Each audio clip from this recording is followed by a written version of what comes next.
आप सभी ने पुष्पा फिल्म तो जरूर देखी ही होगी, पर क्या आपने रियल लाइफ पुष्पा फिल्म के हीरो को देखा है जिसके आतंक से आज भी दुनिया डरती है? और क्या आपको पता है कि बम की वजह से हुआ था एरोप्लेन में बम ब्लास्ट? ऐसे ही अमेजिंग फैक्ट्स को जानने के लिए वीडियो को पूरा देखना, लाइक करना, शेयर करना और सब्सक्राइब करना। आपने एडिटास कंपनी के बारे में तो जरूर सुना होगा, पर क्या आप जानते हैं कि विश्व प्रसिद्ध कंपनी एडिटास समुद्र के पड़े कचरे से जूते बनाती है? जी हाँ, ये सुनने में तो जरा अजीब लगेगा, पर यह सच है। एडिडास कंपनी ने पार्ले कंपनी के साथ एक पार्टनरशिप एक्ट साइन किया, जिसमें उन्होंने इनिशिएटिव लिया कि सभी दुनिया के ओशंस में पड़े कचरे को वो रीयूज करके अपने प्रोडक्ट को मैन्युफैक्चर करेंगे, और जिससे उन्होंने इकोसिस्टम और मराइन एनिमल्स को इम्पोर्टेंस देते हुए उन्हें एक्सटिंक्शन लेवल से बचाने के लिए इनिशिएटिव शुरू किया है। एक ऐसा व्यक्ति जिसने छिपकली की सहायता से एक बहुत लंबी दीवार को पार कर लिया था। जी हाँ, तानाजी नामक एक व्यक्ति ने कोढ़ाना के किले में चढ़ने के लिए यशवंती नामक गो प्रजाति की छिपकली का प्रयोग किया था। यह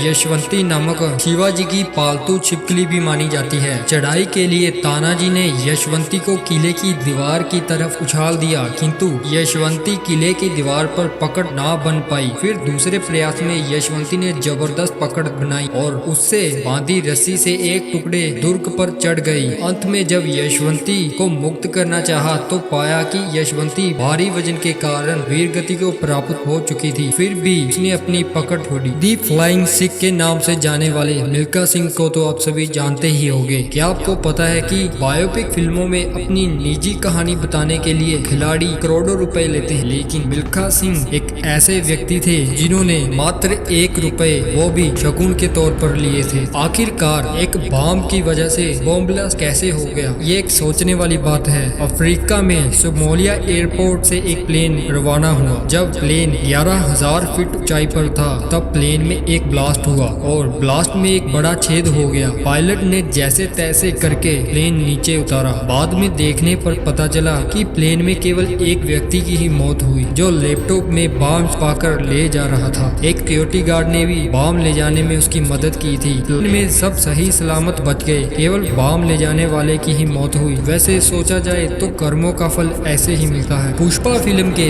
रियल लाइफ हीरो वीरप्पन को तो सभी आप जानते ही होंगे। सिनेमा घरों में गदर मचा रही सुपरस्टार अल्लू अर्जुन की फिल्म पुष्पा चर्चा में है। फिल्म की कहानी की बात करें तो यह जंगल और जंगल के रास्तों से होने वाली तस्करी के आसपास ही घूमती दिखाई देती है, जिन्हें देखकर लोग अंदाजा लगा रहे हैं कि अल्लू अर्जुन पुष्पा में खूंखार डकैत वीरप्पन का किरदार निभाते दिख रहे हैं। वीरप्पन का नाम एक जमाने में खूब छपता था और लोग उसे खौफ खाते थे। कहा जाता है कि वीरप्पन को मशहूर होने का बड़ा शौक था। वह चाहता था कि उस दौर के अखबार और टीवी चैनल दिन रात उसकी ही छापे वह चलाएं, जिसके लिए उसने साउथ के सबसे बड़े सुपरस्टार रजनीकांत को किडनैप करने की भी साजिश कर डाली थी। वीरप्पन अपने दौर में हाथी के अवैध कार, जंगल के माध्यम से चंदन की तस्करी जैसे बिजनेस में लिप्त था। इसके साथ साथ वीरप्पन का नाम किडनैपिंग, चोरी और डकैती जैसे कांडों में भी खूब सुर्खियों में रहा है। अल्लू अर्जुन के किरदार को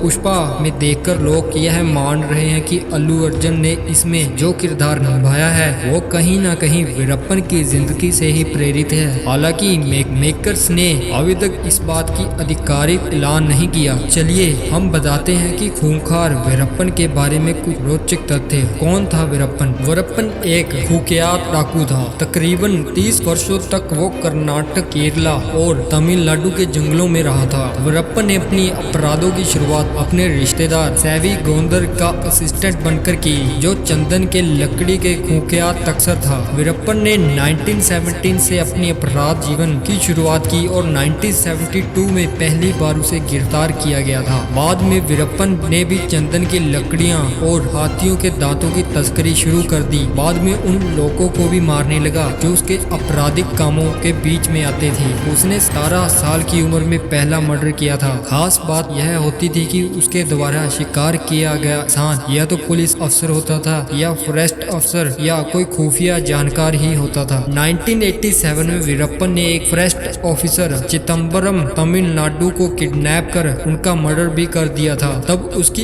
इस हरकत पर भारत सरकार तक की नजर घूमी हुई थी। उसके द्वारा मारे गए लोगों में वरिष्ठ IAS अधिकारी पंदली लालपली श्रीनिवास भी शामिल थे, जिनको उसने नवंबर 1991 में मारा था। उसके बाद वीरप्पन ने अगस्त 1992 में सीनियर IPS अधिकारी हरि कृष्णा पर भी हमला किया था। दंग वीरप्पन अपने स्थानीय गांव के लोगों का भी मर्डर करता था। एक बार वीरप्पन ने अपने आसपास के गांव के एक इंसान का मर्डर किया था। जिस भी इंसान पर उसे शक होता वो उसे मौत के घाट उतार देता था और पुलिस की अनदेखी से वो आसानी से मर्डर करने के बाद फरार होने में सफल हो जाया करता था। वीरप्पन का विवाह मिथुल लक्ष्मी से हुआ था और कहा जाता है कि जन्म के बाद ही उनके एक बच्चे को दबा दिया गया था, क्योंकि वह उनकी लगातार तीसरी होने वाली बेटी थी। उनकी पत्नी को वीरप्पन की हुकियात और मूछ काफी पसंद थी और इसीलिए उन्होंने वीरप्पन से शादी भी की थी। 2004 से उनकी दो बेटियां तमिलनाडु में पढ़ाई कर रही थी। 18 अक्टूबर 2014 को वीरप्पन और उसके दो साथियों का Tamil Nadu STF special task force के विजय कुमार के नेतृत्व में मार दिया गया था। वीरप्पन को तमिलनाडु के धर्मपुरी जिले के पपरित गांव के पास मारा गया था। मारने के बाद उन्हें और उनके साथियों को एम्बुलेंस में लादकर मेडिकल जांच के लिए भी ले जाया गया था। तमिलनाडु स्पेशल टास्क फोर्स महीनों से उनके कामों पर निगरानी कर रही थी। इस पूरे ऑपरेशन के ऑपरेशन कोकीन के नाम दिया गया था और वीरप्पन के सहकर्मी स्ट्रेलुकुली गोविंदन, चंद्रेव गोविंदन और सेठमणि भी इसी ऑपरेशन में मारे गए थे। ग्रामीणों ने उनकी मौत को राक्षस शैतान की मौत बताया। वीरप्पन की मौत के बाद से ही वह गांव Karnataka state department of forest and tourism ने अपने अधीन ले लिया था। बताया जाता है कि वीरप्पन को तमिलनाडु के मोलागादु ग्रामीण में दफनाया गया था। उस समय उनके परिवार के कुछ सदस्य भी वहां मौजूद थे। पुलिस से दाह संस्कार करने का भी निर्णय ले लिया था, लेकिन उनके परिवार ने ऐसा करने से इनकार कर दिया। बताया तो यह तक जाता है कि वीरप्पन की मौत की खबर सुनकर हजारों लोग देखने आए थे, जबकि कईयों को तो पुलिस सुरक्षा के चलते अंदर ही नहीं जाने दिया गया था। वीरप्पन द्वारा किए गए कारनामे आज तक लोगों के दिलों में खौफ पैदा करते हैं।